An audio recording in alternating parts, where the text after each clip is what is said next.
Berjalan hanya di jalanmu, mendengar hanya suaramu. Haleluya, puji Tuhan. Tuhan luar biasa bagi kita sekalian. Pada saat ini kita jumpa lagi dalam program khusus renungan kita pada episode hari ini. Saat ini kita akan melihat tentang doa yang diajarkan oleh Tuhan Yesus. Karena Tuhan Yesus mengajar kita untuk tidak jemuh-jemuh di dalam kita berdoa. Sebelumnya saya akan mengajak saudara untuk membuka di dalam Matius pasal yang ke-6. Matius pasal yang ke-6 ayat yang ke-5 berkata seperti ini. Saya bacakan. Dan apabila kamu berdoa, janganlah berdoa seperti orang munafik. Mereka suka mengucapkan doanya dengan berdiri dalam rumah-rumah ibadat dan pada tikungan-tikungan jalan raya supaya mereka dilihat orang. Aku berkata kepadamu, sesungguhnya mereka sudah mendapat upahnya. Jadi mereka nggak dapat lagi upah dari Tuhan. Mereka mendapat upah kehormatan mereka sendiri. Tuhan tidak membalas doa yang seperti ini. Nah, kita fokus pada ayat yang ke-6. Tetapi jika engkau berdoa, masuklah ke dalam kamarmu. Kita perhatikan, tutuplah pintu dan berdoalah kepada Bapamu yang ada di tempat tersembunyi. Maka Bapamu yang melihat yang tersembunyi akan membalasnya kepadamu. Itu ayat pokok kita ya. Tetapi kita baca ayat 8. Jadi janganlah kamu seperti mereka, karena Bapamu mengetahui apa yang kamu perlukan sebelum kamu minta kepadanya. Saudara-saudara, sebelum kita meminta kepada Bapa di surga, Bapa sudah tahu. Apapun yang kita mau minta, Tuhan sudah tahu. Kita mau minta kebutuhan rumah tangga, Tuhan tahu. Kita mau butuh ketenangan, kita mau butuh kedamaian, kita mau butuh sukacita, kita mau butuh pekerjaan, Tuhan sudah tahu. Sebelum kita mengucapkan, Tuhan sudah tahu. Nah, kalau begitu, apakah kita tidak perlu mengucapkan doa itu? Karena Tuhan sudah tahu. Tuhan sudah paham. Sebelum kita memikirkan itu, sebelum kita mengkonsepkan doa-doa ke itu, Tuhan sudah tahu. Tapi apakah kita tidak perlu menyampaikan doa itu? Tetapi firman Tuhan juga berkata di dalam suratan Filipi bahwa kita harus menyatakan keinginan kita itu. Coba kita baca di sini ya. Kita baca di dalam Filipi pasal yang keempat, ayat yang ke-6. Rasul Paulus berkata begini. Janganlah hendaknya kamu khawatir tentang apapun juga, tetapi nyatakanlah dalam segala hal keinginanmu kepada Allah dalam doa dan permohonan dengan ucapan syukur.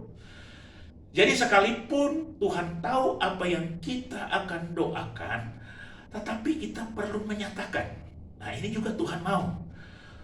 Tuhan mau supaya kita membuat dia seperti kita seorang anak yang mau menyatakan sesuatu kepada bapaknya. Itu yang Tuhan suka juga ya.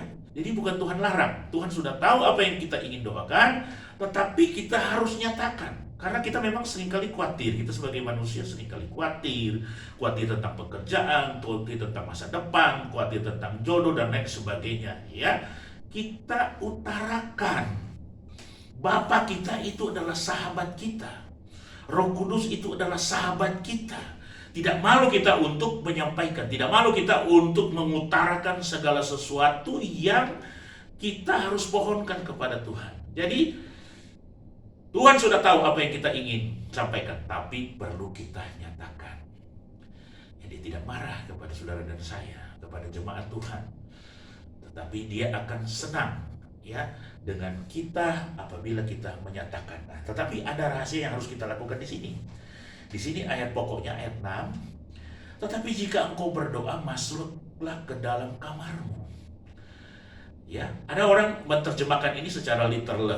Oh, harus kalau kita berdoa harus di kamar. Kalau tidak di kamar, waduh itu menyalahi aturan. Tidak seperti itu. Kita masuk ke kamar, tutuplah pintu. Artinya kita fokus. Kita memutuskan hubungan dengan dunia. Kita memberi waktu, kita memberikan perhatian. Masuk ke kamar itu adalah satu perencanaan. Kemudian kita tutup hubungan dengan dunia, kita fokus. Saudara-saudara, jadi kita tidak mengartikan masuk di kamar, tutup pintu itu adalah satu pengertian bahwa kalau kita tidak melakukan itu, kita tidak bisa berdoa. Tetapi Tuhan mau kita fokus. Kita punya waktu. Ya, kita punya waktu untuk fokus dengan Tuhan. Karena juga Tuhan fokus dengan kita. Saudara yang kekasih, saya yakin dan percaya saudara mungkin sibuk, tetapi berikan waktu, berikan fokus dengan Tuhan.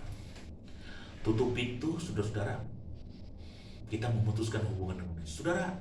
Dimanapun saudara berada, saudara mungkin ada dalam tempat pekerjaan, saudara ada dalam kendaraan, tapi beri waktu, beri fokus kepada Tuhan, beri perhatian kepada Tuhan. Maka Tuhan yang berada di tempat yang tersembunyi akan membalas setiap doa-doamu. Dikatakan di sini seperti ini, Bapamu yang ada di tempat tersembunyi, ya, dia akan mengetahui itu. Maka Bapamu yang melihat yang tersembunyi akan membalas kepadamu. Jadi kita tidak pamer kepada orang lain, tetapi kita fokus dengan Tuhan, kita bercakap-cakap dengan Tuhan, kita katakan apa isi hati kita, apa pergumulan kita. Tuhan mau itu untuk kita sampaikan, karena dia adalah Bapa, kita adalah anak, memiliki satu hubungan yang sangat intim. Oleh sebab itu, saudara yang kekasih, sekalipun kita sibuk, beri waktu untuk Tuhan, fokus dengan Tuhan di dalam doa. Ya, tutup pintu artinya kita memutuskan dengan kesibukan yang lain. Kita fokus dengan Tuhan, sampaikan doa-doa saudara. Tuhan pasti akan menjawab dari tempat yang maha tinggi. Dalam nama Tuhan Yesus, saudara yang sudah mendengar renungan ini, saudara diberkati oleh Tuhan. Kita berdoa. Terima kasih Tuhan, renungan yang begitu singkat ini tetapi meteraikan firman dan renungan ini dalam setiap hati kami. Biar jemaat Tuhan ataupun hamba-hamba Tuhan mengambil waktu yang khusus untuk bertemu dengan Engkau, bercakap-cakap dengan Engkau. Kami yakin dan percaya Tuhan akan mendengar dari tempat yang maha tinggi. Dalam nama Tuhan Yesus kami naikkan doa kami. Haleluya, amin.